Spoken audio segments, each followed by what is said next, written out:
ధర్మపురి పట్టణంలో శాశ్వత మంచినీటి సమస్య పరిష్కారం కోసం ప్రత్యేక చర్యలు తీసుకుంటామని ప్రభుత్వ విప్ ఎమ్మెల్యే అడ్లూరి లక్ష్మణ్ కుమార్ అన్నారు. జగిత్యాల జిల్లా ధర్మపురి పట్టణంలోని ఇంటిగ్రేటెడ్ మార్కెట్ ఆవరణలో అమృత్ 2.0 ప్యాకేజీ 1 ద్వారా చేపట్టబోయే నీటి సరఫరా అభివృద్ధి పనులకు శంకుస్థాపన చేశారు. ఈ సందర్భంగా ఆయన మాట్లాడుతూ ఎన్నికల్లో ఇచ్చిన 6 గ్యారెంటీల్లో భాగంగా ఇప్పటికే కొన్ని అమలు అయ్యాయని తెలిపారు. ఎన్నికల ప్రచారంలో ఇచ్చిన హామీలో భాగంగా మొదటి విడతగా పట్టణంలోని ఇందిరమ్మ ఇళ్లల్లో ఉంటున్న 68 కుటుంబాలకు సొంత ఇంటి నెంబర్లను కేటాయిస్తున్నట్లు తెలిపారు. ఇందిరమ్మ ఇళ్ల కేటాయింపులో ఎలాంటి రాజకీయ ఒత్తిళ్లు లేకుండా అర్హులకు మాత్రమే కేటాయించేలా తగిన చర్యలు తీసుకోవాలని సంబంధిత అధికారులను ఆదేశిస్తున్నట్టు ఆయన తెలిపారు. ఈ కార్యక్రమంలో municipal chairman Sangisattamma, vice chairman Indarapu Ramanna, commissioner Srinivas Reddy, municipal కౌన్సిలర్లు, వివిధ శాఖల అధికారులు పాల్గొన్నారు. ఆఫీస్కి వచ్చి ఏ విషయమైనా కానీ వివరించాము. మీరు మాకు ప్రజలకు శాస్త్రం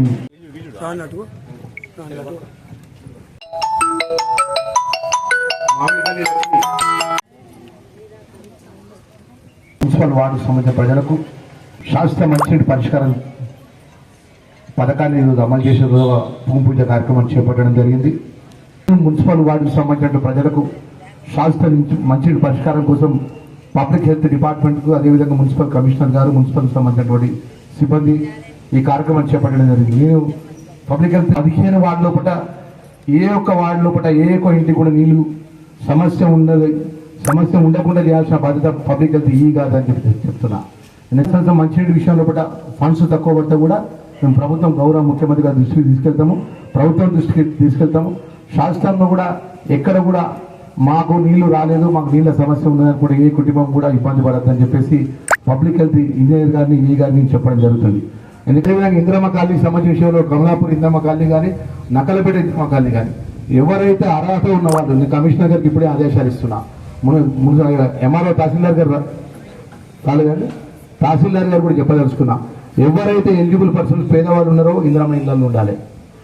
నేను లీడర్ను, నా అల్లుడు ఉంటాడు, నా బిడ్డ ఉంటాడు, నేను 3 ఇళ్ళు ఆపుకుంటాడు, ఊరుకునే సమస్య లేదు.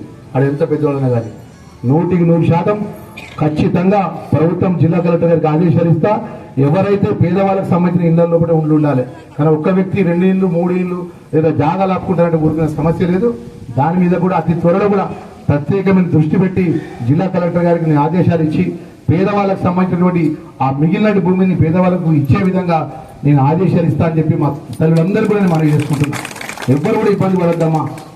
మీరు ఓట్లేస్తే గెలుపున్న వాళ్ళకు మీకు మేలు చేసే విషయంలో కూడా మీ పక్కన నిలబడతాం. మీరు సమస్య చెప్తే మీ బిడ్డం ఆ సమస్య పరిష్కార విషయంగా ఏ విధంగా పరిష్కారం చేస్తే ఈ ప్రాంత ప్రజలకు మేలు జరిగే విషయంలో కూడా ఆలోచన చేస్తాం తప్ప ఏదో అధికారం మాకున్నది నేను చెప్పిన నడవాలని ఎప్పుడు కూడా మేము ఆలోచన చేయమమ్మా. కిందికి వెళ్ళి వచ్చిన వాళ్ళు ఎప్పుడు కిందికి వెళ్ళి నడుచుకుంటూ పోతాం. కష్టపడి